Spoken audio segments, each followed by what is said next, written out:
और हमारे अलग अलग किसान साथी यहाँ आए थे और हमारे पुलिस वाले भाई। सबसे पहले तो साथियों जो मांग है बहुत ही जरूरी और अर्जेंट बात है। 10 साल में सरकार ने कोई कच्चा कर्मचारी पक्का नहीं करेगी जो अपनी सरकार है, जबकि 14 में भी 19 में ये वायदे करके आए और पुरानी पेंशन वादे पर कोई विचार नहीं किया गया, ना वेतन की समितियों पर विचार किया जा रहा। महकमों में पद खाली पड़े। अभी हमारे साथी बता रहे थे 14 में खट्टर साहब ने भी वादा किया था, मोदी साहब ने 2 करोड़ रोजगार हर साल देने का वादा किया था, खट्टर साहब ने 2 लाख का वादा किया। वो केवल वायदे रह गए। कोई भी जो ने बहुत कम कर्मचारी भर्ती किए जनसंख्या के हिसाब से, बहुत कम। और 2.5 लाख कच्चे कर्मचारी हैं, किसी की 20 साल की नौकरी होगी, 15 की, और न्यूनतम वेतन जो 7वां वेतन आयोग ने घोषित किया था 26,000, वो भी नहीं किया। ये लड़ाई है साथियों, लड़ाई किसके साथ है ये पहचान। कई बार साथी यूँ सोचते हैं सरकार के खिलाफ नारे लगा के हम अपनी मांगों को स्वीकार करें, वो भूल में।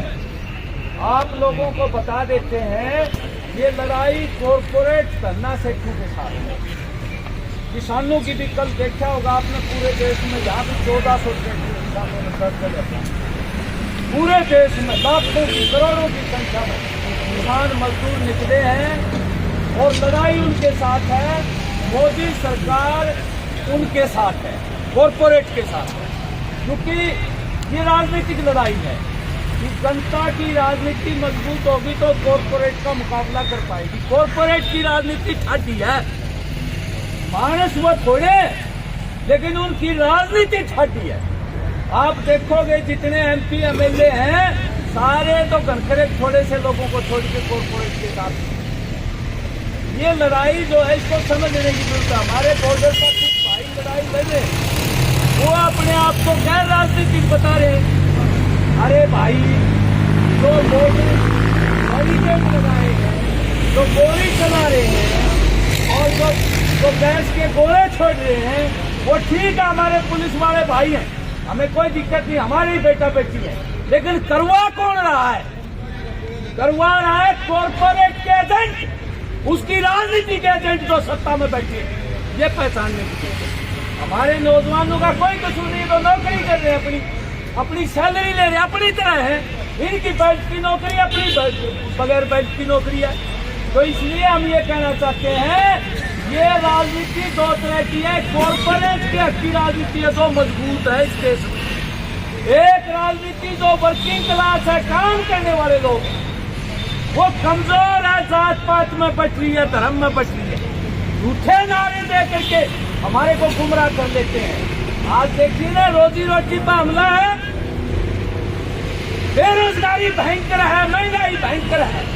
लेकिन ये जो प्रेस है हमारी पूरे देश की, ये चाटुकारिता करके, और जो हमारा प्रधानमंत्री है उसको बहुत बड़ा पुरुष और इस युग का तमाम समस्याओं की गारंटी देने वाला दिखा रहे हैं। आप देख रहे हो प्रचार किस तरह करे, अर्थव्यवस्था छलांगे मार रही है। अरे काहे का छलांगे मार रही है? 80% लोगों को तो 5 किलो अनाज मुफ्त दे रही है सरकार, काहे का छलांग मार। साथियों, इसको पहचानने की जरूरत है। अगर राजनीतिक तौर पर सचेत में वो जो भाई गैर राजनीतिक बता रहे ना, वो गैर राजनीतिक वैसे बता रहे जो बोलते सदन राजनीति है। एक राजनीति मैंने किसको दबाने की है, एक लुटवाने की है बड़े बड़े कॉरपोरेट को। ये राजनीति है, इसका अंतर। हम बहुमत में 90% है, लेकिन उसके बावजूद भी हमारे हकों की राजनीति कमजोर है, सत्ता में नहीं आती। सत्ता में किसकी आ रही है? बड़े बड़े कॉरपोरेट की पैसा है, मीडिया है, तमाम प्रिंट और जो नहीं इलेक्ट्रॉनिक मीडिया उनके पास देखने क्या है, जो झूठ बोलते हैं अखबारों में गलत खबरें देती है। ये समझने की जरूरत है साथियों। इस लड़ाई को हमें, अब चुनाव आने वाले हैं, यहाँ हम कच्चों को पक्का करो, पुरानी पेंशन बहाल करो, वेतन विसंगतियां दूर करो, आठवां वेतन आयोग हरियाणा का अलग करो, यहाँ नारे लगाएंगे और वहां बटन उसके बाद आएंगे। जात और धर्म का नाम लेके राम की बात सुन के 170 की बात सुन के, अरे 370 में ये कह रहे थे जो कश्मीरी पंडित है उनको वापस बसाएंगे, आतंकवाद दूर करेंगे। हुआ क्या आतंकवाद? एक भी कश्मीरी को दोबारा वहां पंडित को बसाया क्या मिला हमको 370 में? हमारा होटल खुले हुआ, हमारे को जमीन मिली है वहाँ। झूठ बोलते हैं पूरे देश में, गुमराह करते हैं लोगों को धर्म के नाम पर, 370 के नाम पर। ये समझने की जरूरत है साथियों, ये रोजी रोटी और हमारा भाईचारा जो है संवारने की लड़ाई है साथियों। इसको समझ के राजनीतिक तौर पर इनको जो है वो दोनों शिकस्त देनी पड़ेगी साथियों। ये मेरी बात है। किसान सभा की तरफ से आपने मेरी बात सुनी, बहुत बहुत धन्यवाद।